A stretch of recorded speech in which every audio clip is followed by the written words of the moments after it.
তৃণমূল কর্মীকে পিটিয়ে খুন, ফের উত্তপ্ত নন্দীগ্রাম। দফায় দফায় বিক্ষোভ তৃণমূলের। শাসক দলের অভিযোগ, অন্য জায়গায় খুন করে দোকানে তৃণমূল কর্মী দেহ ফেলে রেখে পালায় বিজেপি আশ্রিত দুষ্কৃতীরা। অভিযোগ অস্বীকার করে বিজেপির দাবি, ঘটনার নেপথ্যে শাসকের গোষ্ঠীদ্বন্দ্ব। এই ঘটনায় ৩৯ জনের বিরুদ্ধে এফআইআর দায়ের হয়েছে। খুন খেলা সন্ত্রাস এগুলো মেনে নিতে পারছি না। বাংলার মানচিত্রে নন্দীগ্রাম মানেই কি রাজনীতি, রক্ত, সংঘর্ষ? বছর শেষেও সেই ট্রেন্ড বজায় রাখল নন্দীগ্রাম। আবারও রক্ত ঝরল শুভেন্দু করে। মাত্র ১৭ দিনের ব্যবধানে নন্দীগ্রামে ফের খুন তৃণমূল নেতা। বৃহস্পতিবার সকালে বৃন্দাবনচক বাজারে নিজের দোকানের সামনে থেকে উদ্ধার হয় মহাদেব বিষাইয়ের ক্ষতবিক্ষত দেহ। গোকুলনগর পঞ্চায়েতের বৃন্দাবন চকে থাকতেন মহাদেব। তৃণমূলের বুথ কর্মী ছিলেন। দলের প্রায় সব কর্মসূচিতেই তাঁকে দেখা যেত। স্থানীয় সূত্রে খবর, বুধবার রাতে তাঁকে তুলে নিয়ে গিয়ে পিটিয়ে খুন করে দোকানের সামনেই দেহ ফেলে দিয়ে যাওয়া হয়।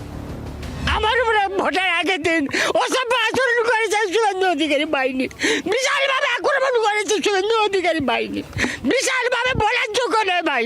আমার কাছ থেকে 2007 সাল থেকে মেরিনাস খেলার জন্য সিপিএমকে মারার জন্য 3 লক্ষ টাকা নিয়ে। স্থানীয় তৃণমূল নেতৃত্বের অভিযোগ, বিজেপি করার জন্য মহাদেবকে চাপ দেওয়া হচ্ছিল। তা না করায় 15 দিন আগেও তার উপর হামলা চলে বলে অভিযোগ।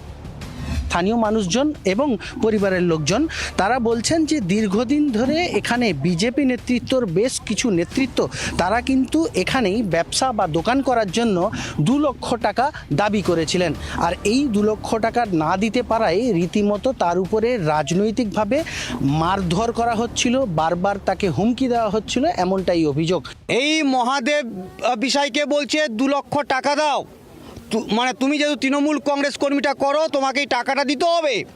সে টাকা দিতে অস্বীকার করায় তার মোটর সাইকেল সহ তাকে পুকুরে ফেলে দেয়। এই ফাঁড়ির পুলিশ আধিকারিক বলে তোমার মোটর সাইকেলটা উদ্ধার করে দিচ্ছি, তোমাকে কোনো কমপ্লেন করতে হবে না।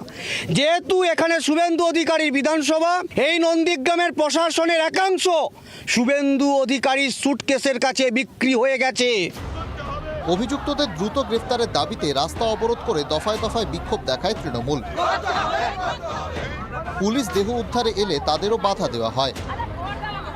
নন্দীগ্রাম থানার পুলিশের একাংশ তারা এখন অন্ধ তৃণমূল বিরোধিতা থেকে বিজেপিকে মদত করছেন। তাদের বিরুদ্ধে পুলিশের প্রশাসনের উচ্চ পদাধিকারী যারা আছেন তাদের কড়া সিদ্ধান্ত, কড়া ব্যবস্থা নিতে হবে। নন্দীগ্রাম থানার একাংশে অন্তর্ঘাত চলছে।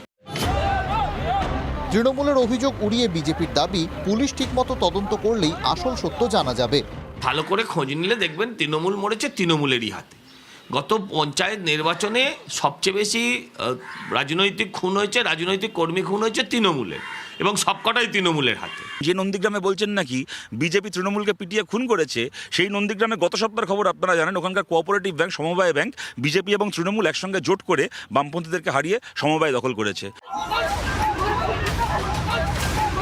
8ই ডিসেম্বর ছিল তমলুক কোঅপারেটিভ ব্যাংকের ভোট। সেই ভোটে জয় পায় বিজেপি। তৃণমূলের অভিযোগ, এরপর থেকেই এলাকায় বিজেপির নেতাকর্মীদের দাপাদাপি বেড়ে যায়। সে সময় কুপিয়ে খুন করা হয় নন্দীগ্রাম 1 নম্বর ব্লকের তৃণমূল কর্মী বিষ্ণুপদ মণ্ডলকে। 2 সপ্তাহ যেতে না যেতে ফের খুন। ওরা প্রধানমন্ত্রীকে দিয়ে, সব রাজ্যের মন্ত্রীকে দিয়ে, স্বরাষ্ট্রমন্ত্রীকে দিয়ে অনেক রকমভাবে চেষ্টা করে দেখলো, হলো না। এখন খুনের রাস্তায় নেমেছে, এতে আরও তলিয়ে যাবে। বিধানসভা ভোট যত এগিয়ে আসবে, নন্দীগ্রামে রাজনৈতিক উত্তাপ ততই বাড়বে বলে রাজনৈতিক মহলের আশঙ্কা। ক্যামেরায় দেবাশিসের সঙ্গে কনিষ্ক মাইতির রিপোর্ট, TV9 বাংলা।